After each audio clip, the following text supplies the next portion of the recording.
Good morning, dear friends. I'm welcome to American House, and I'm a director of Kiev office of the Kennan Institute, which, because of financial support of American Embassy in Ukraine, could organize for you, can organize interesting lectures for you, those who graduated from the Kennan Institute, or professionals in different fields. Today we have a great opportunity to speak, have a meeting with Meredith Hansen, who's the Vice President of American Volunteer Education Organization City Year, which was founded 25 years ago.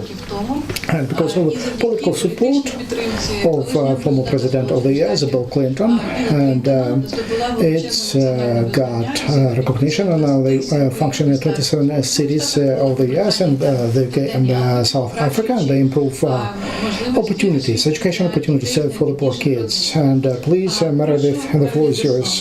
Thank you very much, and enjoy your lecture, and thank you very much for coming. Thank you, Katarina. I think I'm good. Well, Vitayu. Unfortunately, that's most of the Ukrainian that I know. I have learned a few other words this week.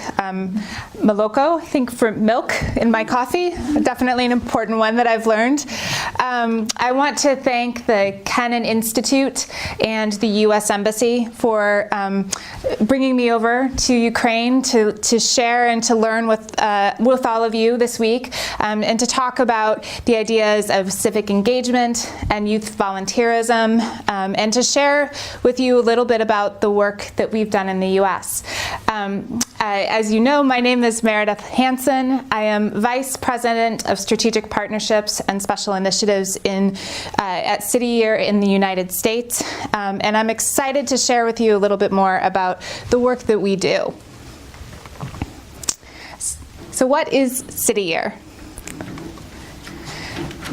The stock answer is City Year is a nonprofit education organization that's working to improve the educational and life outcomes for the students that we work with in the US, UK, and South Africa. And what that means is that we partner with high-need urban schools to help the kids that are there stay on track in their education and get ready for their college and their career. And that work today is actually rooted out of our vision, which is this. The one day the most commonly asked question of any young person will be, where will you do your service year?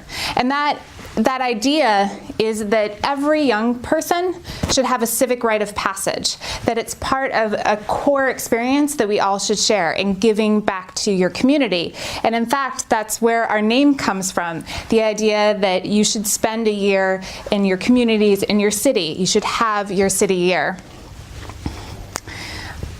I just want to give you a brief sense of our timeline. I will talk a little bit more about each pieces of these work in different ways in the rest of my presentation.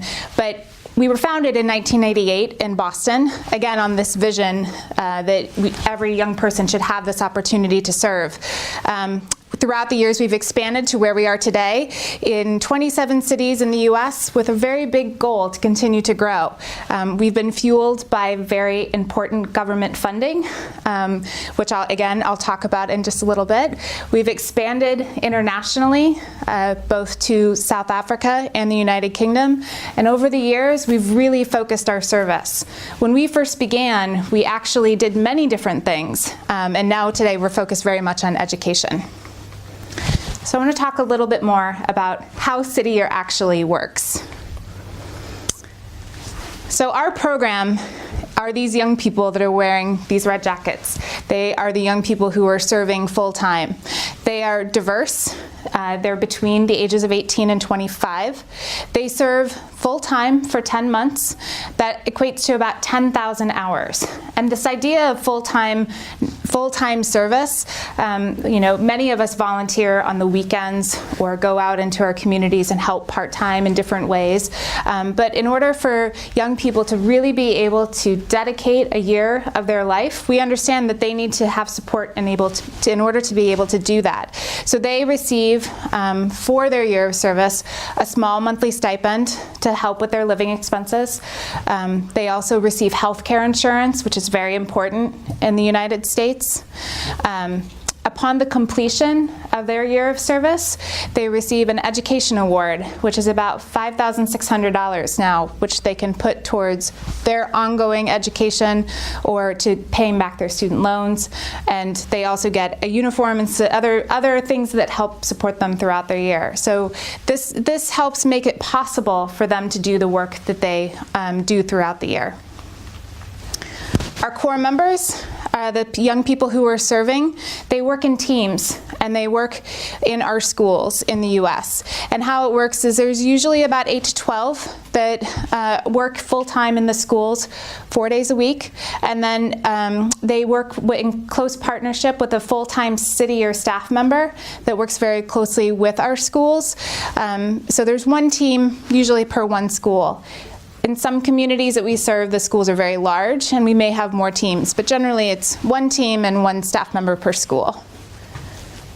Our core members are trained throughout the year. They, before they go into the work that they're doing, we focus on making sure that they are prepared and know the kind of community that they're going to be serving in, or aware of the kinds of activities that they will need to do with the kids in order to help them succeed. It begins, our school year runs roughly from July to June, and it varies a little bit, and this is the US model. But we begin in July with a full staff training, and then throughout the year we have several intensive trainings, one at the very beginning, which is actually almost a full month. And then beyond that, we have a weekly training that our core members receive throughout most of the year, and another advanced training in January. All of this is designed to make sure that our core members are fully prepared to work in the communities that they're serving. So they're learning things like how to help build school culture, how to be an effective tutor, how to make sure that they're building positive relationships with students and their families, and that they really understand the nature of the community that they're working in. And I'll talk more about this in a little bit, but these are the kinds of activities that they're working on. They're really working to add an additional resource to the schools. That many schools in the US don't have enough people to be able to provide these additional supports. So they're running after-school programs. They're helping with school-wide climate building, so working on school assemblies and other things that help make it a welcoming environment. They are providing individualized student support, and they're really there full-time before, during, and after school. And what this means is that we feel like we end up having what we call a double bottom line impact, which means that our program is both helping the young people who are serving in it. They are coming out with better skills, with actual experience to be able to put onto their resume. They leave with a very clear sense of direction about whether or not they want to continue in the field of working in schools. And they're more civically engaged than their peers. We've done some longitudinal studies that have shown that they're more likely to vote than their peers who have not actually done a year of service. For the students, they actually receive, obviously, that very caring adult that is working with them. They are benefiting from programs they would not otherwise have, and they're ultimately realizing stronger academics and gaining confidence in their work. City Year is one organization nationally, which is a little different than maybe other organizations that you may have heard of before in the US, like Big Brothers, Big Sisters, Teach for America. They're all our peer organizations, which we partner with very closely. We're a very collaborative organization. But we operate as one central location with 27 cities in the US, as I've said. Our senior leadership and headquarters are based out of Boston. And we're managed locally by different executive directors who oversee the local relationships and build fundraising relationships and partnerships to work effectively in that community. And then we're managed by a national board of trustees and have local engagement. And these are the locations, as I mentioned, that I served. We started in Boston, which is up here in the corner, and then moved out from into the Northeast, and have eventually spread across the country. And this is our revenue in 2014, revenue and budget. In 2014, from our last annual report, we were at about $130 million. And again, I'll talk a little bit more about this later, but I'm just wanted to give you some of the basics, the basic understanding of City Year before I talk about the rest. So we've worked quite hard over the years to build a very diverse set of partnerships, and to make sure that our funding was coming from lots of different areas, to ensure that if we lost one of them, that we could adjust. Okay, so that's sort of City Year 101, the very basics. I want to spend a little time now talking about some tips that we've learned along the way that I think will be helpful for all of you in thinking about the work that you do here in Ukraine. They are ideas that we have developed and learned over time. They come mostly from one of our co-founders, who wrote things down along the years and shared them with us as an organization. And it's called Putting Idealism to Work. The first one that I'll share is this one, that your commitment brings about the commitment of others. And the idea behind this is that when you are working on a good cause, when it's something that you personally are very passionate about, people start to come out of the woodwork to help you. They can sense your energy, and they can sense how important what you're doing is to you, and they're attracted by that, and they want to help and be a part of it. And I want to share one of the best examples that we saw of this, that we've benefited from tremendously at City Year. I mentioned we were founded by these two gentlemen, Michael Brown and Alan Casey. They founded City Year in their Harvard Law School dorm room in 1988. There's a Apple IIe computer hiding outside of the picture that you can't see. But they were two young men at the time who believed very much that service was, again, that they had that vision that service should be something that all young people should have an opportunity to do, to give back and to address the issues in their community. They really thought that young people were a human capital solution to our nation's most pressing problems, and they wanted to create an opportunity for people to serve. And they knew, because they were very much inspired by the civil rights movement, that the energy of young people is quite literally some of the most transformational energy that exists in the world. And you've seen it from everywhere, from the US for the civil rights movement, to South Africa and how they worked to end apartheid, to right here in Ukraine with Maidan, and how youth were at the center of that several years ago, and really took an incredible stand for Ukraine's human rights and freedom. So they knew that there's energy and amazing things can happen when you harness that. After they launched in 1988, several years on, then Governor Clinton, obviously went on to become President Clinton, stopped at City Year while he was on a campaign tour in the US. And you can see him in this picture standing in the back. He's actually standing, Mitt Romney, who is also another prominent US political figure, it was also in that picture.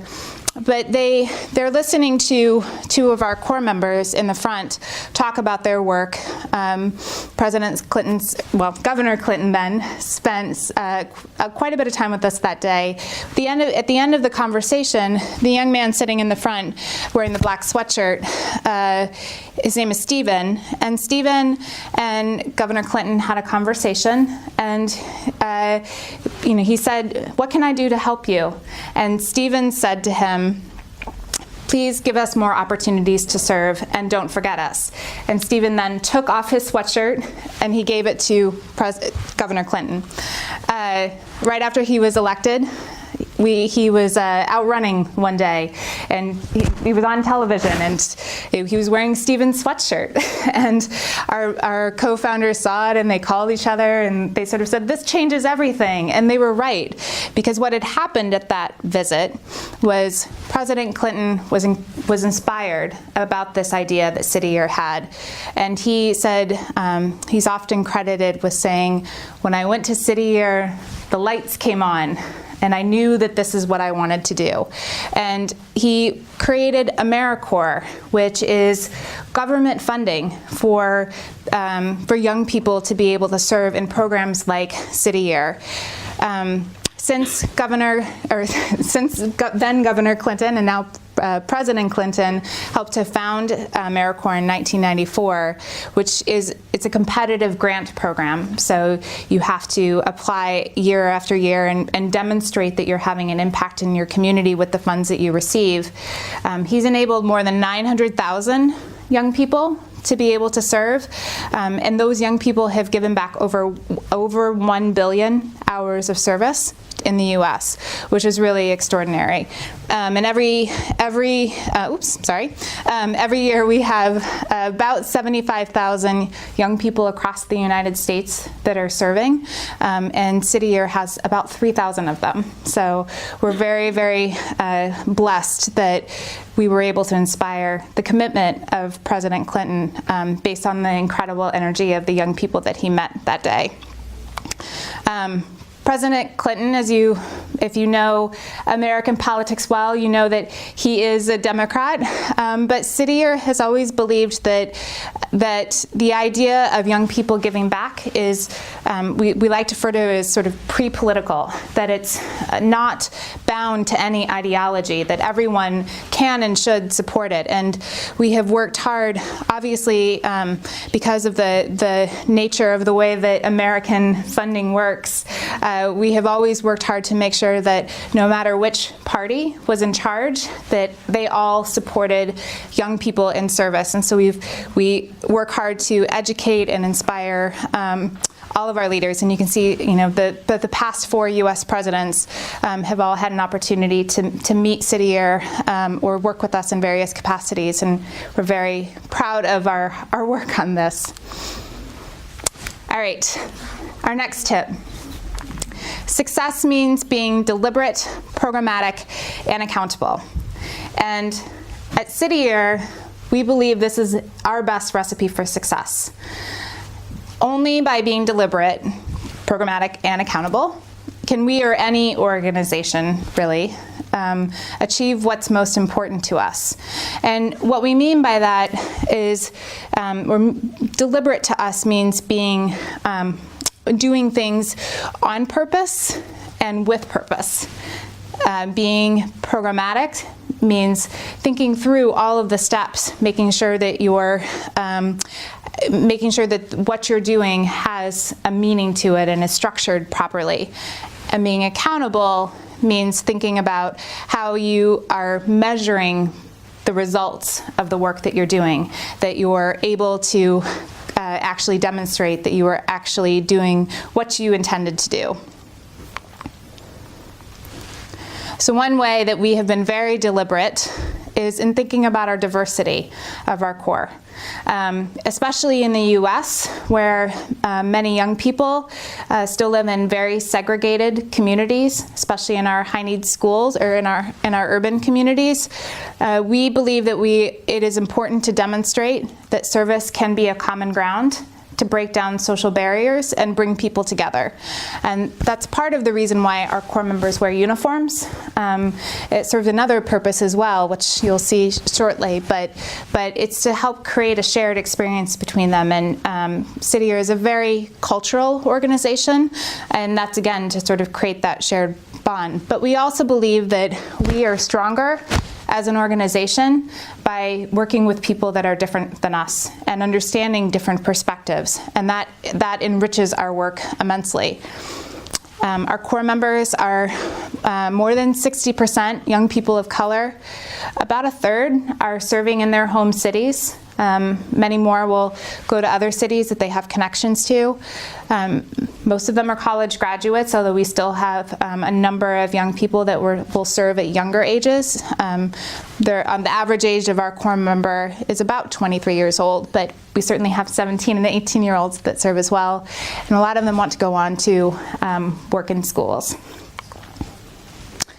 We're very programmatic about how we think about the work our teams do in schools. So we have several layers of people making sure that the work is happening in the way that we intended it to. As I mentioned earlier on, we have a program manager that works full-time in the schools. They're a partner to the school staff. And then the team itself, which will change year over year, whereas that program manager is, generally stays many more years as a full-time staff member. The team itself is managed by what we call our senior Corps member or team leader, who is a young person that has done the Corps for a second year. So they have experience in that school. And they work to sort of guide and advise all the other young people on their team who are doing City Year for the very first time.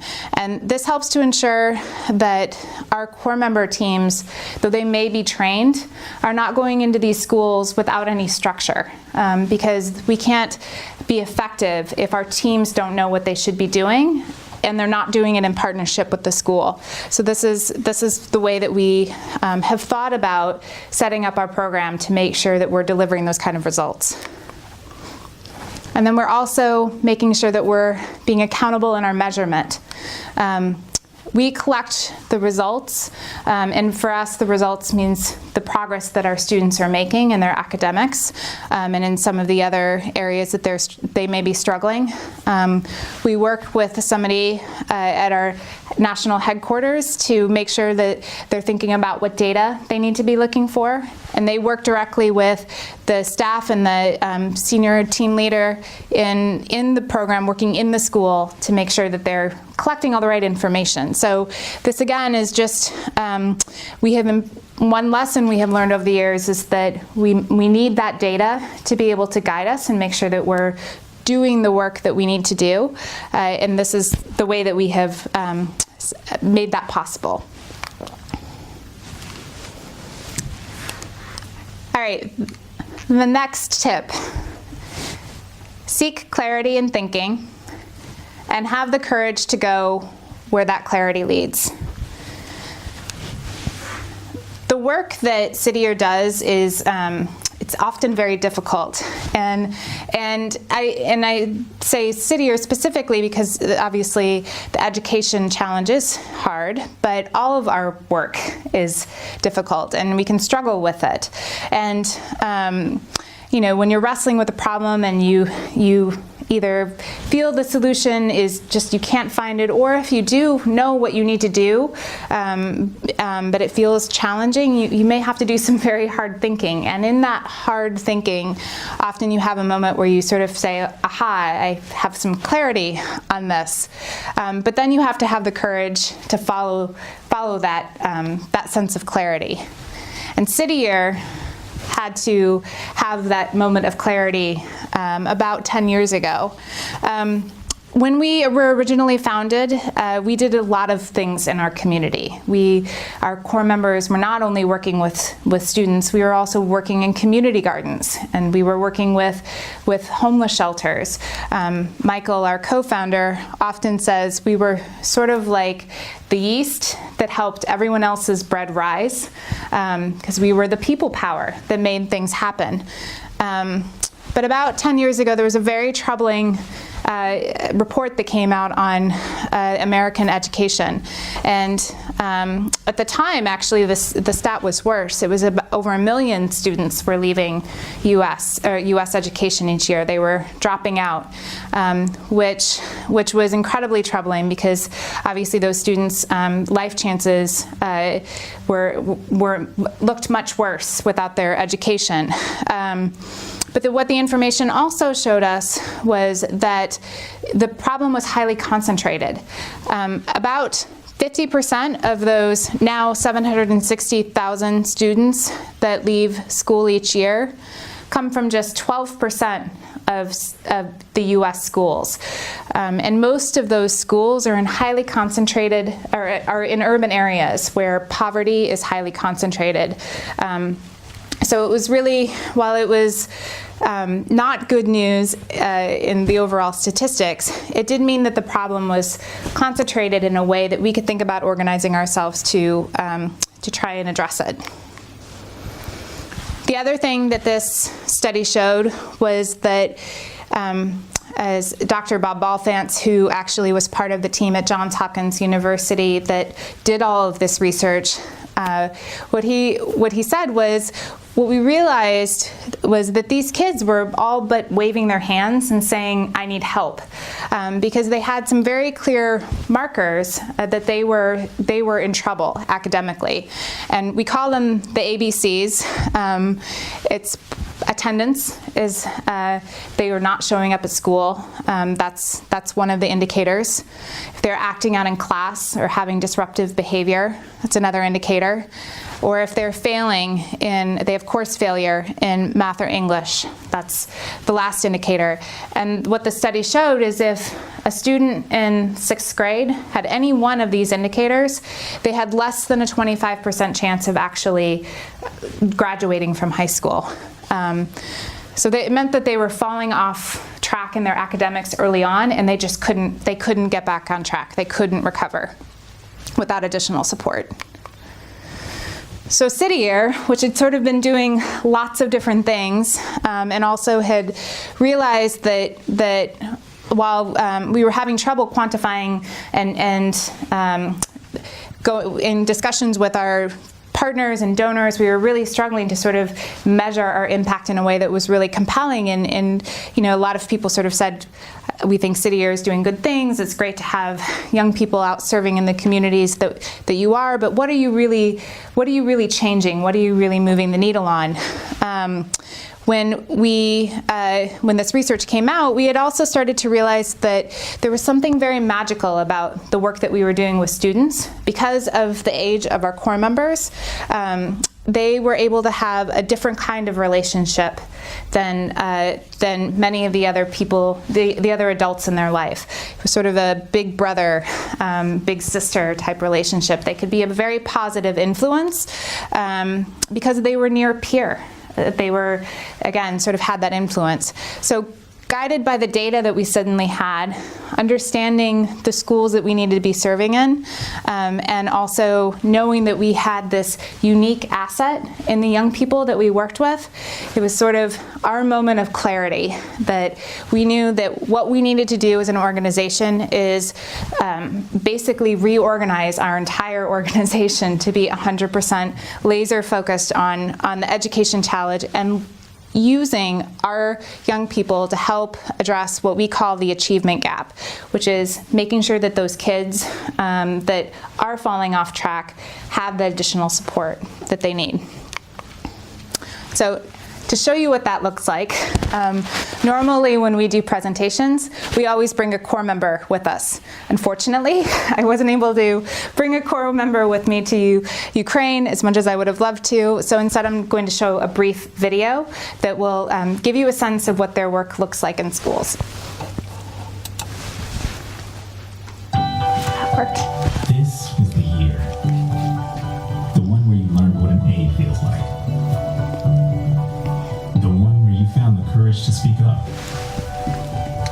When you realized you could grow up to be whatever you wanted to be. But maybe it was also the year you had a hard time making it to class, staying out of trouble, keeping up. The year you had so much on your mind, you thought about not coming to school at all. I know that in too many neighborhoods across the country, this is the story. Students bring more challenges into class than their schools can help them meet. Not just having a hard time with their schoolwork, but with how they feel too. Things that make it hard to graduate or to find a job, that mean never getting a chance to reach your full potential.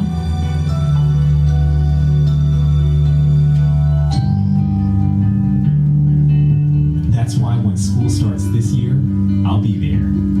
We'll be there to say good morning.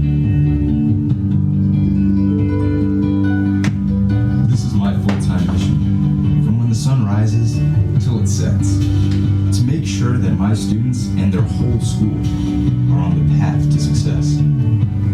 I remember what it was like to get mixed up in algebra, or to get into trouble at lunch, or to lose focus with so much going on around me.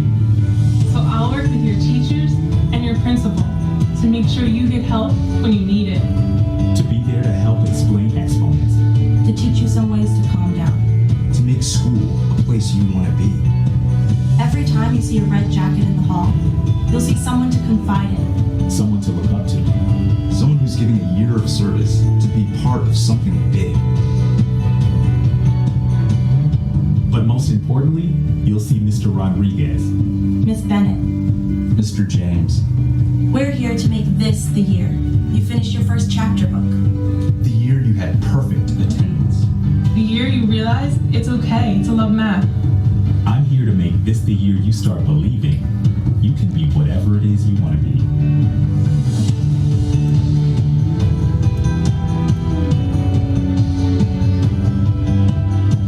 This year, I'm your city year.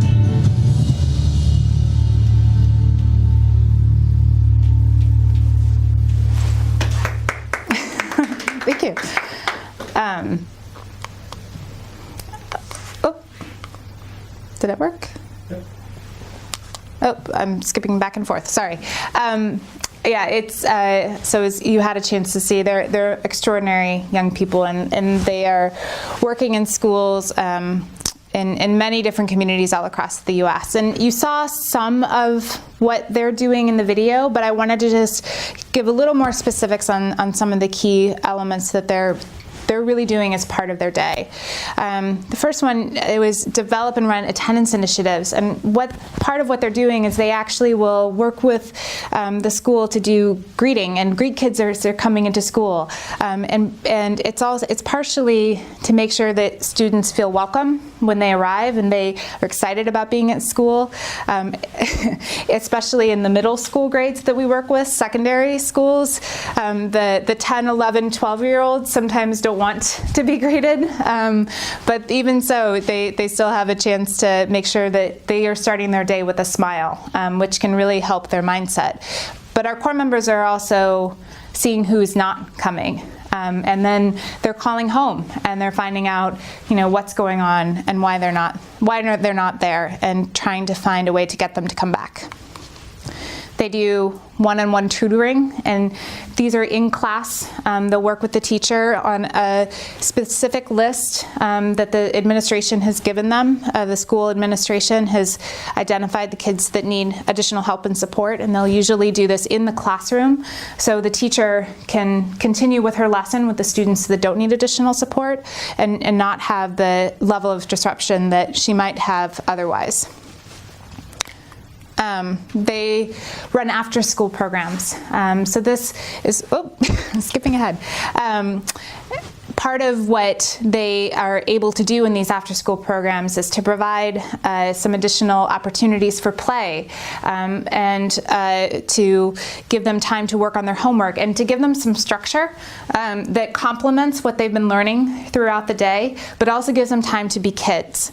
And in U.S. schools, which have in over the years very much focused on testing, a lot of these kids have a lot of stress, and so having time to play and just be a little more like kids in the afternoon in the after-school program is something our core members work hard on.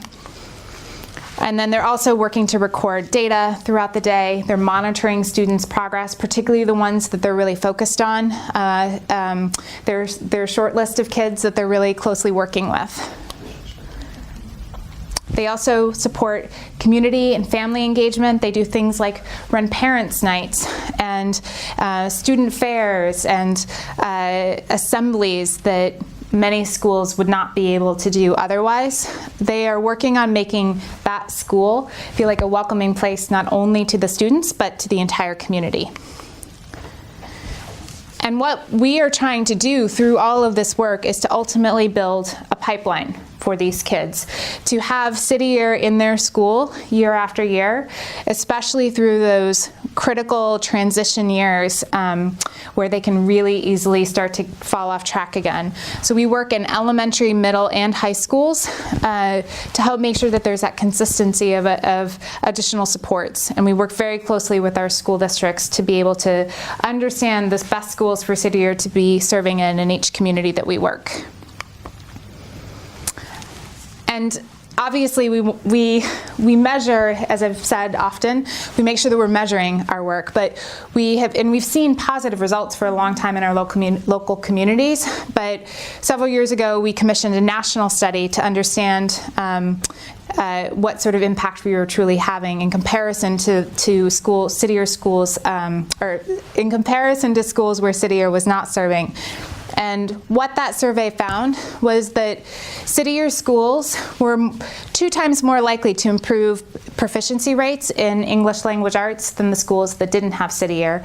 And they were 3 times more likely to improve those proficiency rates in math, which is pretty significant progress.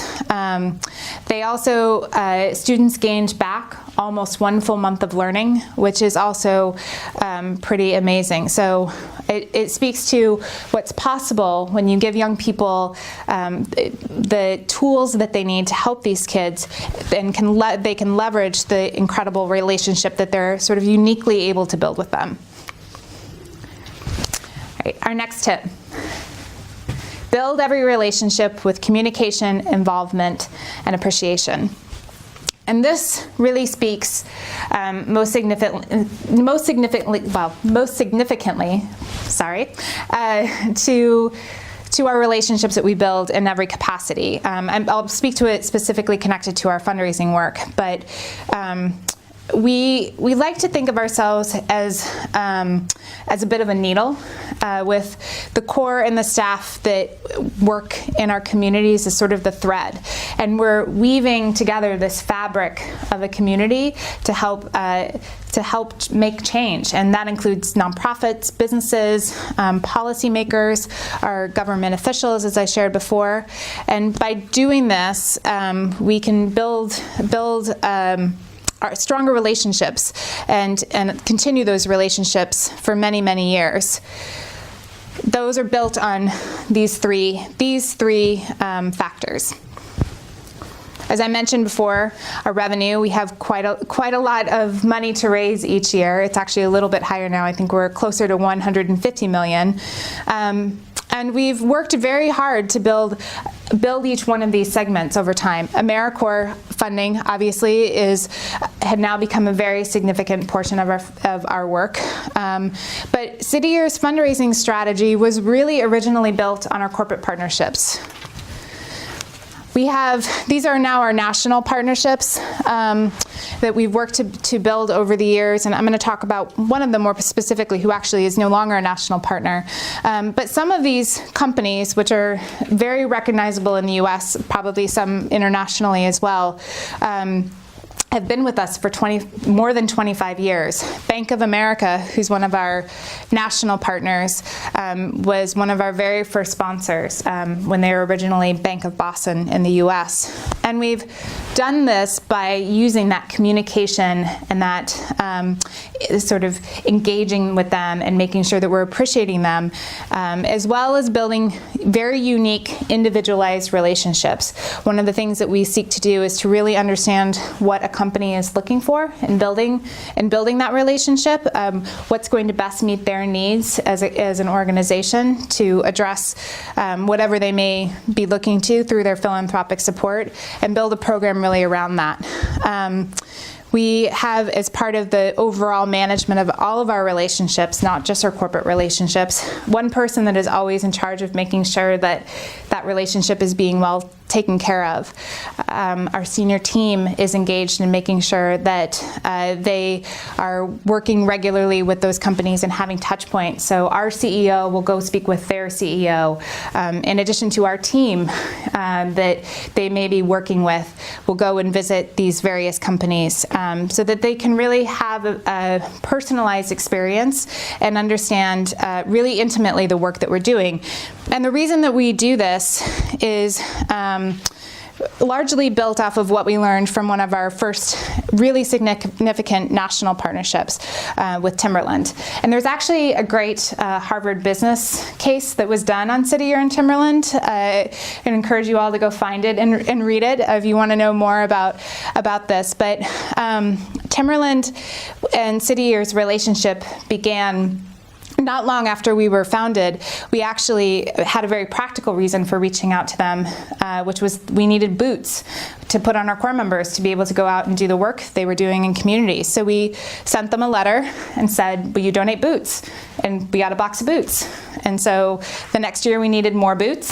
So we wrote another letter and more boots showed up. And we were like, this is great. But at that point, Alan, one of our other co-founders, said, well, maybe we should go see them. And so their headquarters were in New Hampshire, not far from Boston, where ours were. So we made an arrangement to go meet with Jeff Swartz, who was at the time Chief Operating Officer, but oversaw sort of the donations that the company was giving at the time. And that meeting was really a turning point for not only the way that City Year thought about building our relationships, but the way that Timberland thought about its relationships with community partners as well.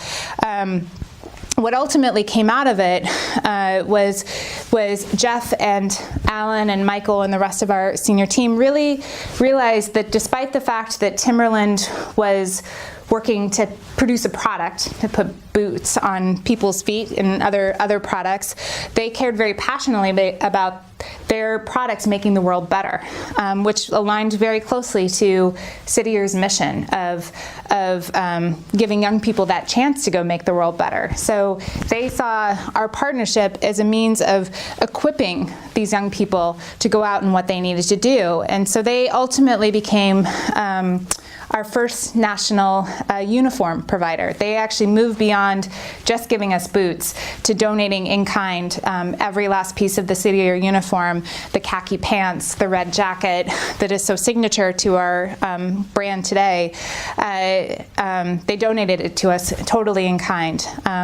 They also, it became ultimately more than $1 million partnership for us. They also sponsored teams. They invited City Year to move its space in New Hampshire where we were working into their headquarters. So we actually had a sort of satellite office out of their office. So it was the resources that they opened up to us were really extraordinary. But on the other side, Jeff and the rest of the senior team we were working with were also sort of so deeply inspired by this. They actually founded a community enterprise, engagement and enterprise division within Timberland that worked to provide service opportunities to their volunteers. And they started giving their employees time off, paid time off to go volunteer either with City Year or with other organizations that they wanted to. It really fundamentally changed the culture of Timberland as an organization and started them down a path to be one of the most sort of well-recognized companies in terms of corporate social responsibility. I will say that one thing that we've learned over the years is that fundraising is a lot like dating, and in the sense that sometimes you have partnerships that are magic right away and you find all of the synergy. Other times you have they take a little bit longer, maybe more to the tune of Timberland is sort of turned into this very long-lasting relationships, and sometimes you break up, and sometimes those breakups are harder than others. Timberland and City Year ultimately ended their relationship totally amicably after many, many years. It actually was probably only within the last 6 or 7 years that we were no longer partners, which again is extraordinary if you consider that they were a partner for more than 20 years. But it was in large part because we had become very focused in the education space, which was less aligned with their brand, and they had become very focused in the environmental space, which did make sense for their brand. So, but we both left fundamentally changed as organizations because of our partnership and our relationship, and we're incredibly grateful to Timberland for helping us understand how to really build those successful corporate partnerships.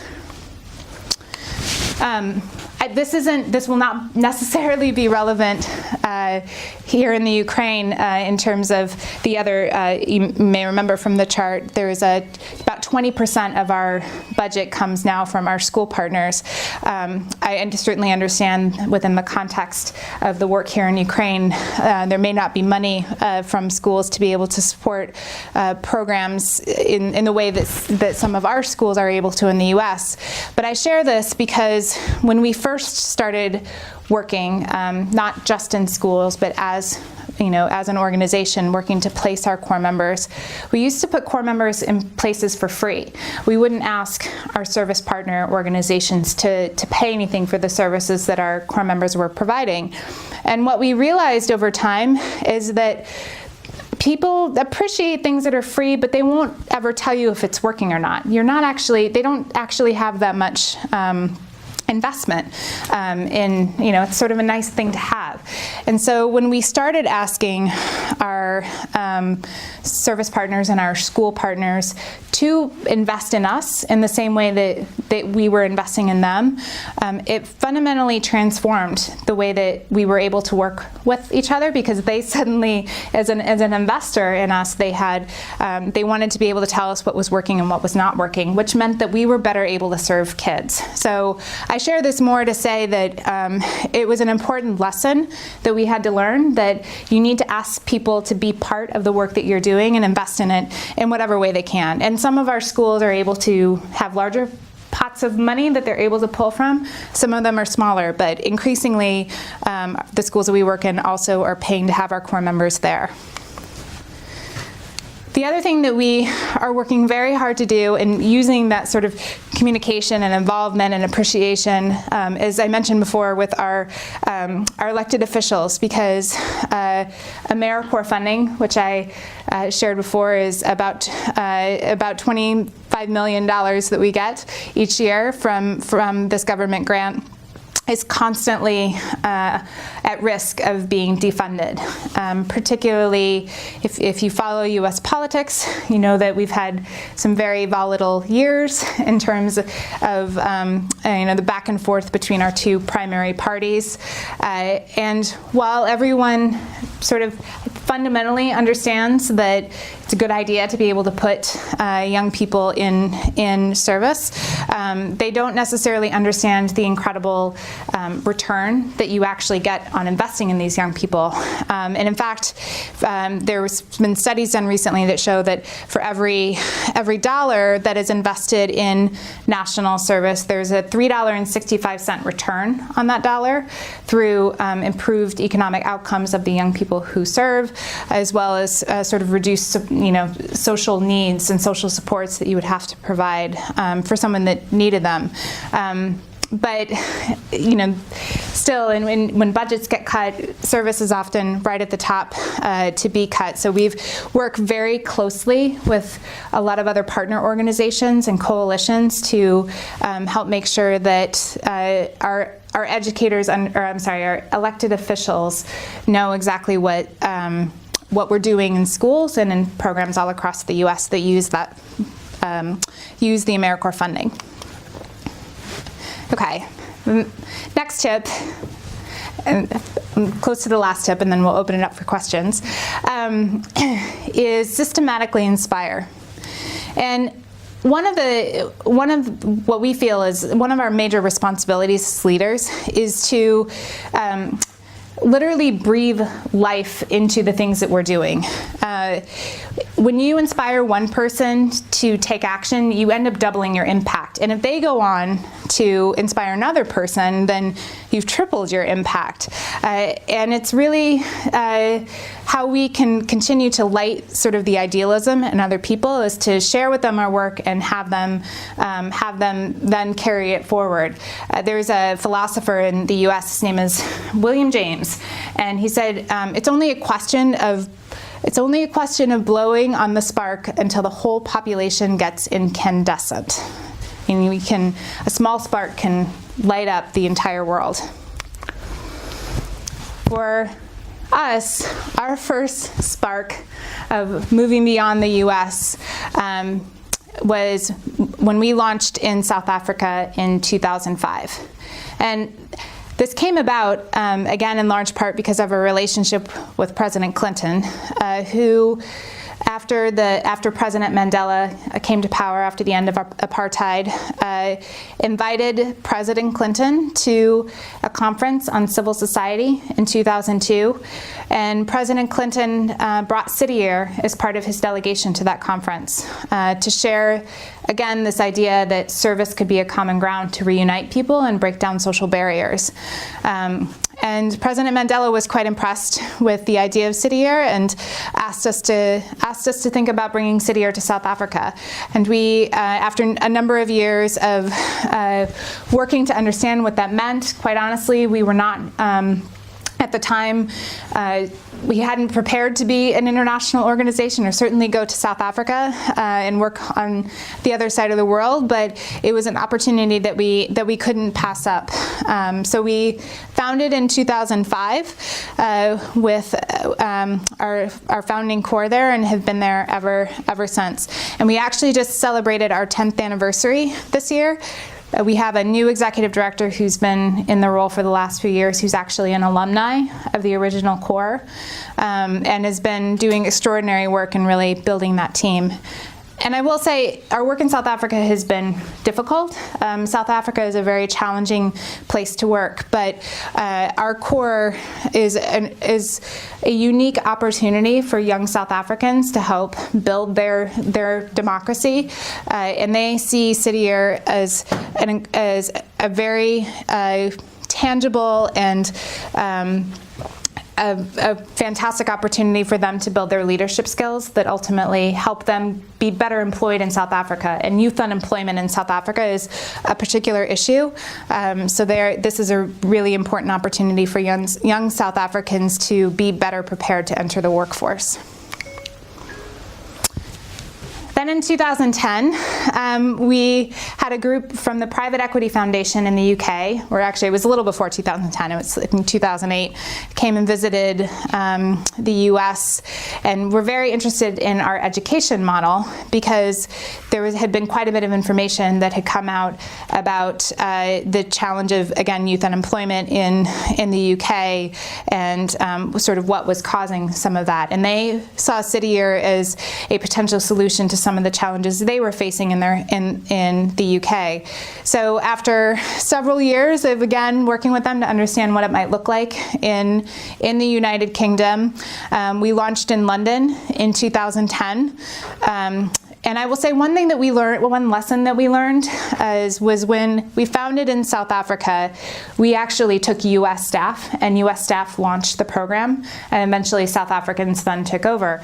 And because they had not broken the ground, so to speak, we went through some fluctuations in terms of people who led the program and left, who had different sort of levels of understanding about what we were trying to achieve. So when we, and again, now we have an executive director there who is an alumni of the program, so she sort of intimately understands it in a way that was missing for several years, but that was difficult. When we launched in the UK, we sort of learned our lesson, so to speak, and we made sure that the UK team was led from the very beginning by a very dynamic woman by the name of Sophie Livingston, who is still the chief executive there today, and has done extraordinary work to grow our team in the United Kingdom. They have now expanded to Birmingham and Greater Manchester this year, and they're on track to ultimately grow to another 2 cities by 2020. Okay, final tip, and then I will open it up for questions.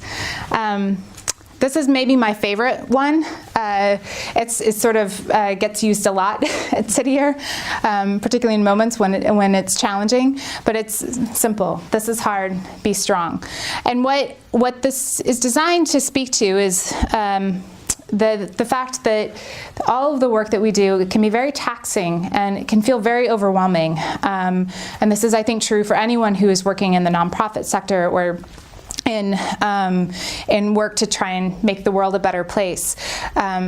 it says, you know, you're going to have moments when you're hitting the wall, but you have to keep being strong, because the kids that we serve need us, and the young people who want to serve need us to be able to have that opportunity, or the communities that need you know, basic supports because they're undergoing challenges from immigration to movement to whatever it might be, poverty, that we need to continue to help them.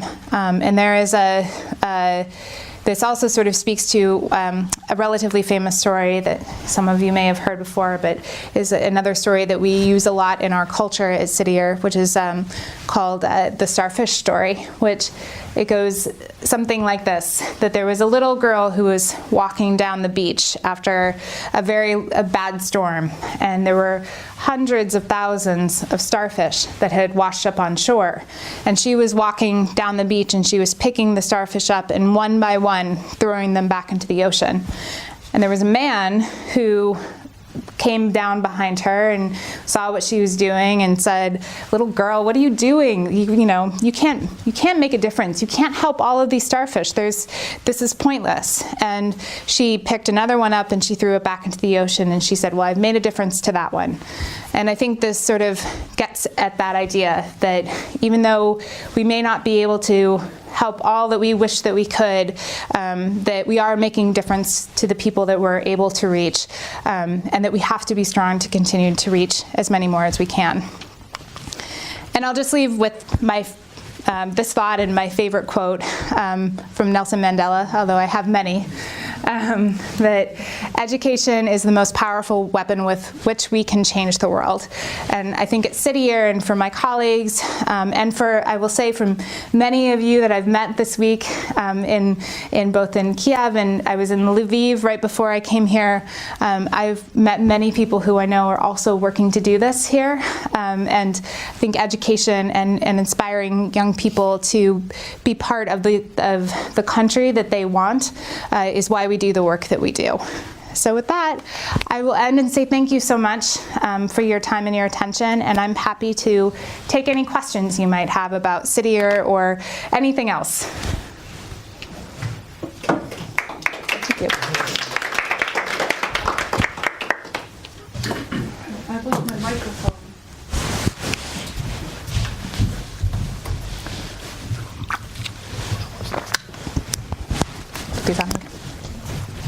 Чи маємо питання?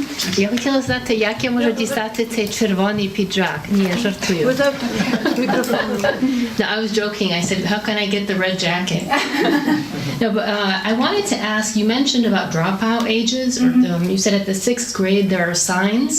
Do you know the general age when kids drop out? Yeah, well, high school? Kids actually mostly drop out in high school, but what that 6th grade statistic, they begin to show warning signs as early as 3rd grade. So City Year sort of focuses on really 3rd grade through 9th grade, which in terms of ages, because I know it doesn't line up evenly, it's about age 7 to age 14 is really where we concentrate, because by the time they get to 15, 16, 17, the amount that they have to try and overcome is just so significant. So we try and work on those earlier years. But the main transition points where it's really sort of most critical are grades 3, 6, and 9. Okay, one last question. Does any school have the opportunity to work with your program? Do they have to apply? How does it work? Because I saw on the map that it's not everywhere.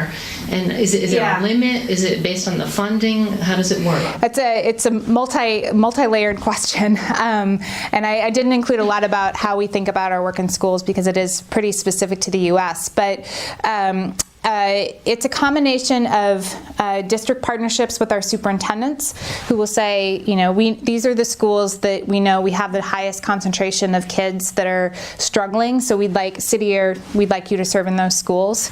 In some cases, depending on how the funding works in each city that we're working in, sometimes that funding can actually come from the principals themselves. So they will actually say to City Year, we want to work with you. Can you come into our school? schools. So it very much varies from place to place. And one thing that we have had to do nationally in the last few years is actually build a whole school partnership district management team that really works to support all of the cities that we serve in and understanding the complexities of working with their school partnerships.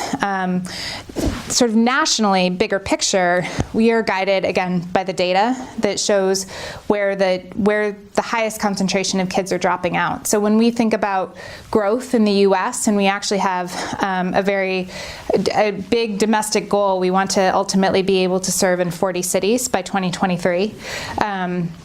As well as achieve other benchmarks. We call it our long-term impact plan, and there's lots of information on the website that you can read about. But in order to do that, there's a list of cities that are producing the highest number of dropouts. So when we always get pulled into a community, we never push. So when a community reaches out to us and says we want city year, we sort of vet that against the data and say, okay, yes, this is where actually we should be. So we'll focus our energy there next.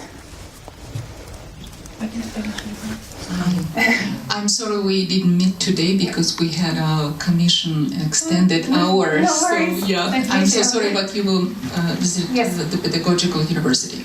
My question is about your perspective on not those students, graduates, which working with your pupils at school, which 51% according to your statistics going to be teachers or to be educators.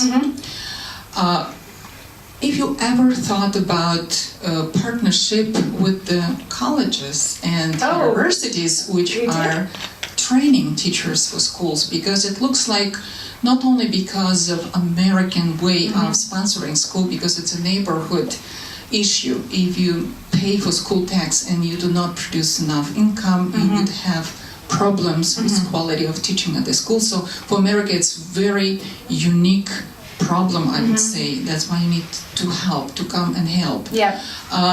But it's a question about the quality of teachers. Yeah. And in 25 years, do you have any ideas how would you proceed with that? Well, we have university partnerships in a couple of different ways. We actually recruit very heavily. We have strong recruitment partnerships with many different colleges and universities. So we're on campuses working to engage these young people, especially in the education programs, who really increasingly see this year of service as an opportunity to gain tangible skills and that they can take into their career. So they're looking at it as sort of sometimes taking a year off to either travel or to do some service program is called a gap year. It's not as common in the US, but we actually like to try and refer to it as a leap year because they're students that have or the young people that serve have an opportunity to gain all of those incredible skills throughout the year, and know coming out of it, if they're interested in education or if they're interested in being a social worker or a school administrator, this is a fantastic way to really understand if they feel like they're capable of really doing that work, which is very hard. So they have a very strong sense of reality of what's happening in those schools. And what's actually come out of that is a series of partnerships with graduate programs, teacher certificate training programs. We call them our Give a Year partnerships now with schools and universities, where they actually had enough City Year Corps members that graduated and went into their programs and were bringing such real life experiences into those programs that they've worked with us to provide scholarships.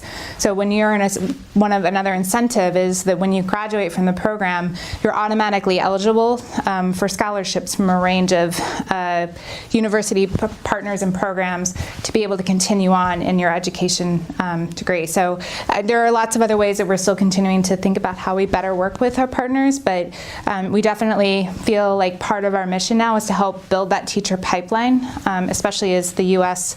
teacher population starts to get older and retire. Are there other questions? Yes? You raise much sums of money. How do you spend them? Do your volunteers receive some fees, and how long do they serve? Yeah. On which terms? Sure. So the vast majority of our budget goes directly to our program. So we, spend, I think, about 80% of all of the dollars that we raise directly on the work of our program, which is for sort of evaluating the balance of revenue that any nonprofit spends on program versus sort of administrative fees. We're generally rated excellent in that regard. For our core members themselves, the young people that are serving, they do get a very small stipend. It's about $1,000 a month, so not much, enough to sort of make sure that they have basic living expenses. Again, we also provide health insurance for them, so that they, don't have to worry about those expenses. They have a uniform. We have local partnerships to offer them discounts. So, they are not making money in the course of this year, but they are having enough that are getting enough that they're able to make it possible to serve. And some, I think one other statistic was up there was that about a third of our core are serving in the cities where they are from. So some of them will live at home, and that will save expenses that way too. But we do try and support them as much as possible. But it is a year of service, and to a certain degree, I think they understand that part of that is the sacrifice of not making much money for a greater cause. So it means year is just, and if somebody wants to continue more, to spend more time. So. Yeah, so the way that you have to reapply to actually serve as a core member as an AmeriCorps member. You have to reapply every year. You can do up to 2 years. So if you wanted to come back and do another year of service, you could. And many young people like to do that because they get 2 education awards then, and then they have about $12,000 to be able to put towards their education or student loans. If many of our core members then may apply to become staff, but it's a 1 to 2 year cycle generally at most, and then from there they either move on to more schooling, or to career, or if we're able to keep them working at Citier. And last question, a little bit more, what are they actually doing at the schools? Because will they compete with the teachers, or how will they help them? Sure. The way that we like to think of it is that we're sort of filling gaps that exist in schools that they just don't have resources to have otherwise. So they are not teachers. They are not teachers' aides. They're not displacing anyone already within the school. They're adding on to. So for our core members, how it'll work with many of them is they will actually be assigned to a teacher or to a small set of classrooms. And again, they're focused on those students that are having issues or getting behind. So in many relationships with our teachers, we hear from them that Citier ends up enabling them to teach their entire class better. Because if you think about, especially in many schools where you might have large classrooms, say 30 kids or more, if you have 5 of those kids that are acting out, that are not paying attention because they don't understand the lesson, that are, mom and dad are fighting at home and they're very stressed out by that, or maybe they haven't had breakfast, whatever they're dealing with, that gets in the way of the teacher being able to effectively teach the rest of the class. So we work with the school and the teachers to understand who those kids are, and then our core members will either pull those group of kids out and work with them individually to understand what they're struggling with academically, what's going on at home, to help sort of begin to break through a little bit while the teacher continues teaching the class. So it's about being that additional resource and not taking away from what already exists within the school. And now I was involved in rural development program, and try to do something volunteering, as you explained, and can understand what you are talking about. And in Ukraine, it's a more acute problem in the rural areas, because our rural areas are very poor, and as I see in the US, you are more focused on cities urban, and yes. probably Yeah. big cities. And do you have any experience working in rural areas? And is it possible in Ukraine to start something like this here, or to recommend? Yeah, it's interesting. Poverty in the U.S. is actually starting to shift.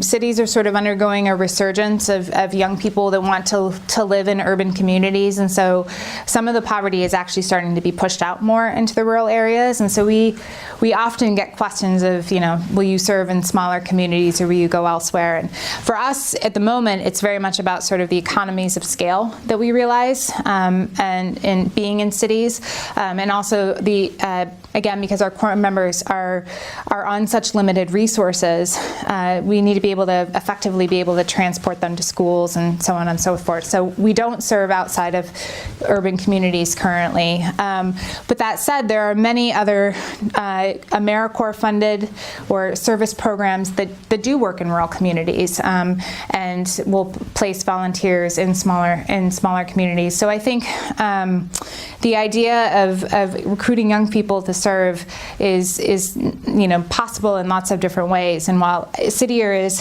a model, it's certainly not the model, and there are lots of ways that you can think about different ways to adapt it. So, and I'm happy to chat with you more afterwards too about ways to think about what might be possible. But we at the time we were only serving in cities. And from an international perspective, we have been an international organization now for about 10 years, but we only have a very small staff that supports our international work. It's actually collectively 1.5 full-time persons, and that's actually 3 people working on it part-time. So we have also recognized that before we grow internationally any further, that we need to invest in our capacity. We certainly aspire to someday. We certainly think there are young people all across the globe that can and should have an opportunity to wear a red jacket and improve their country and their city. But we're probably at least 3 to 5 years away from thinking about where we would want to go next in the world. So, but happy to share ideas with you and to think about what might be possible. So America is the same like Ukraine, because in our country it's very difficult to find teachers for the rural areas, and the same young people don't want to go to rural areas. Yeah, well, I mean, and I think some of I don't know the statistics, but I'd be interested to look at this. I mean, I think many of our core members, they know they want to get an education. They want to go back to the communities that they serve, that they're from, and many of them are from smaller communities elsewhere. So I don't know if how many may go back into their communities, but by building that teacher pipeline that I was mentioning before, hopefully we're sending teachers to lots of places and not just the cities. Thank you. Mm-hmm. Yulia Kravchenko, Minority Academy of Science of Ukraine. Thank you very much for your interesting presentation. And my question is about, so do you have an idea to spread on your experience in Ukraine? So what kind of institution do you need for cooperation? Well, I think it's partially, I'll share sort of what I've learned this week and conversations with lots of folks. I will say that I feel like Ukraine has all the right ingredients to build an idea of build opportunities for young people to serve and give back in lots of ways. We've spent quite a bit of time at some of the universities here this week. We were at the Ukrainian Catholic University in Lviv and Lviv State University yesterday. Was that just yesterday? And we'll be visiting other universities here in Kiev. And when I've met with many of those young people, they are your future, and they are excited, I think, about giving back. So I think that starting with finding a university that could be worked with to potentially pilot after-school programs and schools and engaging young people and supporting the after-school program might be one way to start. But really, it's not for me to say. It's for you all to work together to figure out what makes sense for Ukraine, because that is I mean, to sort of what I shared before, for an idea like this to really take root, it has to be led by its own people. And that was the lesson that we learned in South Africa, was that it wasn't until South Africans who really believed passionately in what we were trying to achieve through this model of city year that it really was able to sort of take off in powerful ways as it did in the UK. So I guess I would say we are happy to be a resource to you in any way we can in thinking about what is possible for Ukraine, but for it to work, for whatever program to work, to engage young people and help in addressing some of the challenges that you face, it has to be led by Ukraine. Is there time for one more? Sure, we have 10 minutes. Oh. Okay, if I remember correctly, you said that your relationship with Timberland taught you what a good partnership represents, and so what did you learn exactly? When did you what are the signs? You said sometimes it gels immediately and sometimes it takes time. Sure. But you said when you separated, you saw even better, what the signs are, how to make it work, for an investor. Yep. So I think what we learned more than anything from, and thank you for asking for that to be clarified. What we learned more than anything is that you have to have really honest honest conversations all the time about whether or not your partnership is working. And that's done by setting out some clear sets of metrics. So in any partnership that we get into, we outline a pretty specific contract with them. And it says, these are the things that we hope to aspire to do together. And usually there are a series of direct sort of program sponsorships. So one, I didn't talk about it, but one of our leading corporate programs or sort of corporate sponsorships is the idea of sponsoring a team. So you can actually, companies will pay to put their logos on our City or Core members' jacket. They sponsor that team. They'll go out and do service with that team. They have very deep interactions with them. And so Timberland was among the first companies that sponsored those teams. And what we learned was that those interactions and that kind of close alignment of what we were achieving and what they were funding helped to build that relationship. And so long as we were all on the same page and sort of working together towards that common goal, that's when we were able to sort of realize success. So I would say that what we learned from that is that we needed to be able to replicate that in all of our partnerships and find the right person at each organization that was able to outline very clearly what the company's objectives were and what they were trying to achieve with their philanthropy in that market, and then how City Year could best partner with so them. If I may interrupt, I noticed Deloitte was one of your partners. Yep. So how does Deloitte work with you? So Deloitte, that's fine. So Deloitte is actually an amazing partner of ours, and part of what they provide for us is actually their insights. So they actually will provide us teams of their consultants to help us tackle some of the problems and challenges, especially around City Year's large growth plans that we have domestically. So they actually are giving their employees as part of an opportunity to be involved with the community organization and do something a little bit different, sort of an employee engagement opportunity. It's good for their brand. They talk about taxes. No, well, Deloitte consultants do lots. I mean, they have provided financial insight, but they've worked with us. They actually helped us look at our international work. They've helped us look at our service model. They essentially work as consultants for us as part of their national plan. CSX, which is a train company in the U.S., is kind of an interesting partnership for us because trains and City Year might not actually seem like they make that much sense, but CSX has supported teams. I think they support all of our teams now east of the Mississippi River, which runs straight down the center of the U.S. So I think they're up to like 15 teams now. It's an incredible number of teams that they sponsor.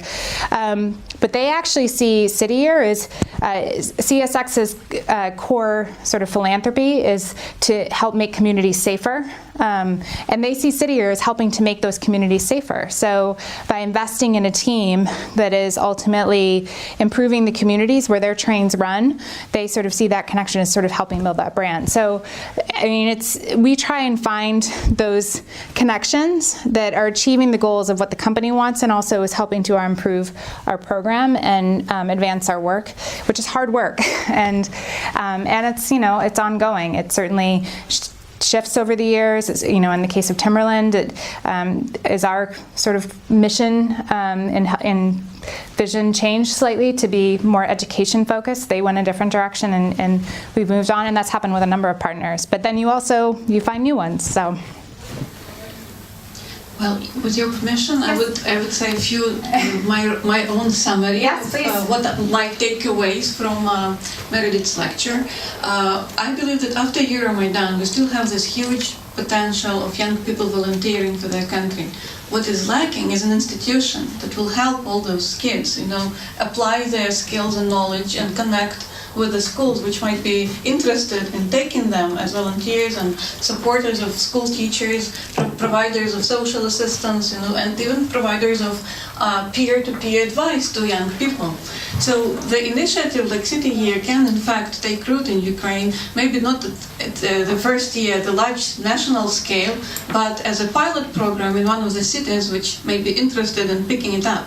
And that is why I'm particularly grateful to Natalia Shulga, who is with us here today, who represents the Kyiv Municipal Council and also the political party Samopomich, Vizhmy Zruby. That is not to make the political advertisement of Samopomich during this presentation at the American House, but again, for any political party that wants to raise its visibility, organize a youth movement of volunteerism, organize a youth movement of support of educational institutions, and you will immediately raise your connection, your visibility, with the electorate, because every family has a child, and every family will immediately see that you're really not only declaring that you're doing something, but you're really delivering, on your promise. Meredith's presentation also teaches us something about strategic philanthropy. Unfortunately, in Ukraine right now, we had this widespread of philanthropic organizations, charity foundations that serve our daily needs, right? Someone needs support with health, someone needs to pay his hospital bills, and we kind of do it on a day-to-day basis.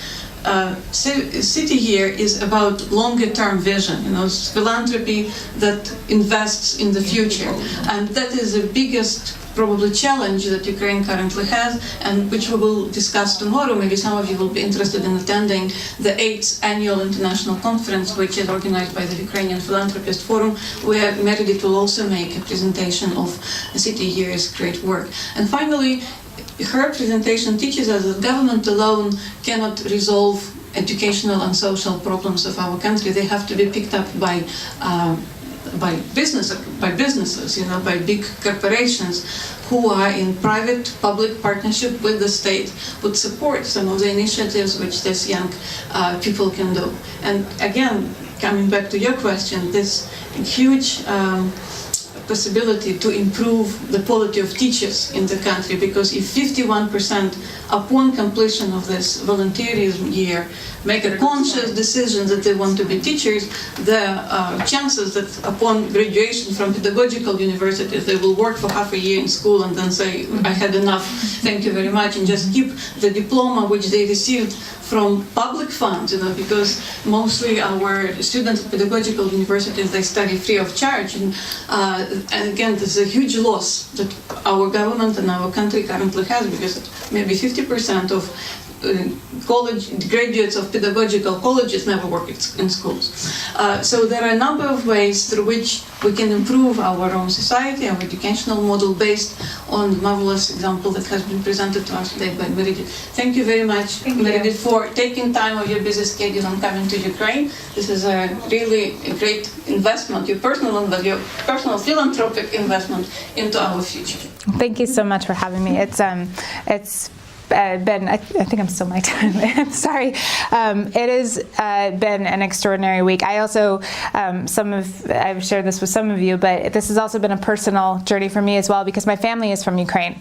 They immigrated in the early 1900s, and I'm actually the first of my family to come back to Ukraine, and being in Lviv in particular, that's where they were from. So it's been a personal journey and an amazing professional journey. And I would say that City Year has always considered ourselves open source, and we are happy to guide and advise and connect with other organizations that are doing similar but different kinds of work. There are amazing people all across the world that we've met, and we've been actually, I didn't mention it, but we've also inspired a completely separate organization in France called Unicité, which is sort of the French version of City Year, and freely credits us as sort of being the inspiration, but we are a model, but we are certainly just a model of many that can work. So we are always happy to share ideas with you, and if anyone else has any questions afterwards, I'm happy to